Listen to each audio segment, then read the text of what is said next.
Good day everyone, we are Team ImpactX and today we are excited to share our innovative solution, the CSA mobile app.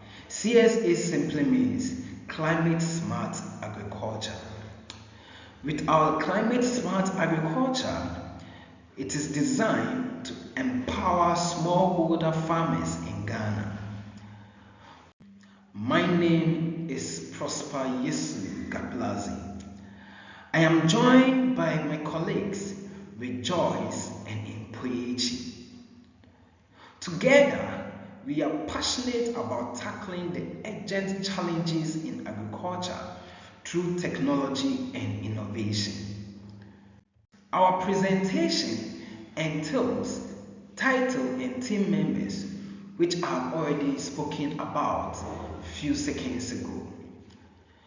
We'll be delving into problem statement, user persona, statistical data, factual information, proposed solution, visual demonstration of our solution, and we have also the pain points and needs, feedbacks and recommendations, next steps with funding, and the last slide, which is why this solution matters. Now, let's talk about our problem statement. Smallholder farmers in Ghana are experiencing a steep decline in crop yields as a result of climate change and limited adoption of climate-smart agricultural practices. Without urgent support, this crisis will deepen poverty, threaten food security for millions, and undermine national development gains. We see this as both a crisis and an opportunity to empower millions of farmers, restore ecosystems, and build climate resilience. With our user persona, meet Kwame, a smallholder farmer. Like many farmers, his yields are falling because of unpredictable weather, pests, and poor soil health. He knows CSA practices exist, but lacks access to reliable, localized guidance. He owns a smartphone but struggles with poor connectivity and limited digital tools. Our solution is designed with farmers like Kwame at the central point. Now let's jump into some statistics.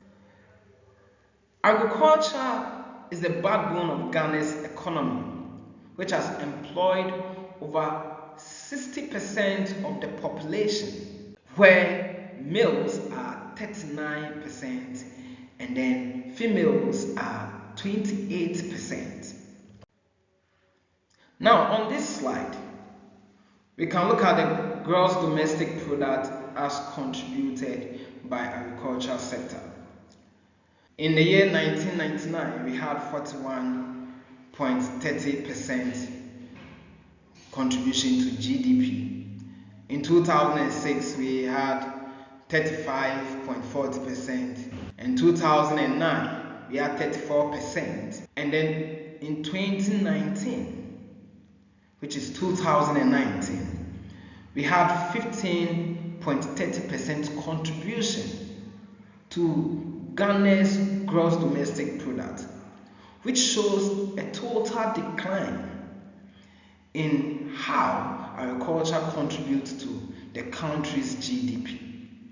So if care is not taken, we are estimating that if solutions are not embraced in the coming decades, if no action is taken, climate change will threaten to reduce crop yields by 25%. Without solutions, millions of livelihoods are at risk. And without solution, the country is going to depend largely on importation of food crops or food products. Let's talk about about some factual information here.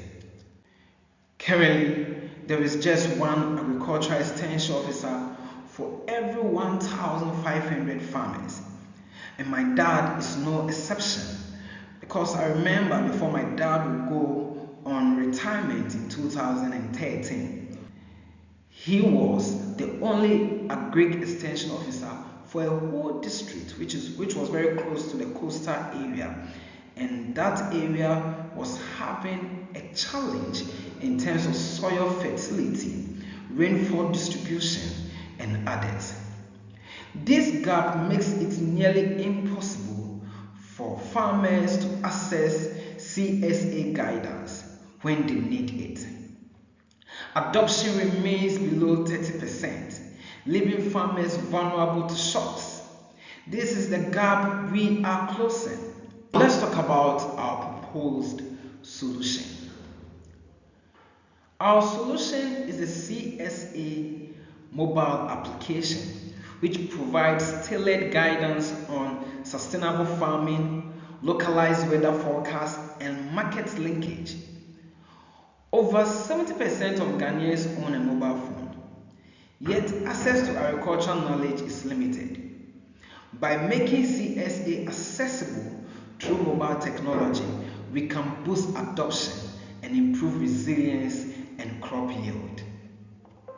Now let's talk about the visual demonstration of the CSA mobile application in the form of the wireframes.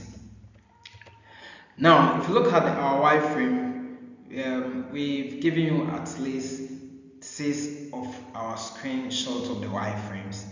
And the first one is talking about the welcome dashboard, the registration, the login, the home page. And the home page covers a lot of features. You can see the weather forecast, you can see news updates, and they can also have access to tools like the CSA guidance. They can have access to the crop advisory, they can have access to the support dashboard, they can even have access to reporting mining or reporting illegal mining through direct links to authorities. Now, with our user needs and pain points, our research identified key pain points and some needs that we are to address. Farmers need audiovisual CSA guidance, localized language content, reliable food production systems, simplified weather alerts, and market access. Addressing this, our solution directly responds to the farmer realities, not just theory. We were able to gather some recommendations based on feedback. User feedback shaped our design. We improved the login page with a forget password option, added timestamps and profile details to discussion threads, and created a quick action section for farm tips and reminders. This small but crucial update improved usability and trust. Next on our presentation is funding. The steps to take with funding. If we are funded, we will run a pilot program with farmers to test impact. We shall create a digital budget and costing plan to ensure accountability. And the third thing is that we shall build partnership with the Ministry of Agriculture, NGOs, telecom providers, and farmer cooperatives to scale nationwide. These steps will position us for long-term success. Why do we need a CSA mobile application? Let me tell you this. This solution bridges the knowledge gap, leverages mobile penetration, and drives CSA adoption at a large scale. It addresses SDG Goal 2, Zero Hunger, and SDG Goal 13, Climate Action, while empowering farmers with tools food security and resilience. This isn't just an app, it's a catalyst for agricultural transformation. It is an antidote to agricultural problems. It is a solution to a wide range of problems in the agricultural sector. In a nutshell, our CSA mobile app offers a scalable, sustainable solution to Ghana's agricultural challenge. By empowering farmers with knowledge, tools, and market access, we are building resilience and securing food systems for the future. We will no longer depend on importation of food products, but we shall build our food and eat our food and serve others. Thank you very much for your time. We look forward to your support.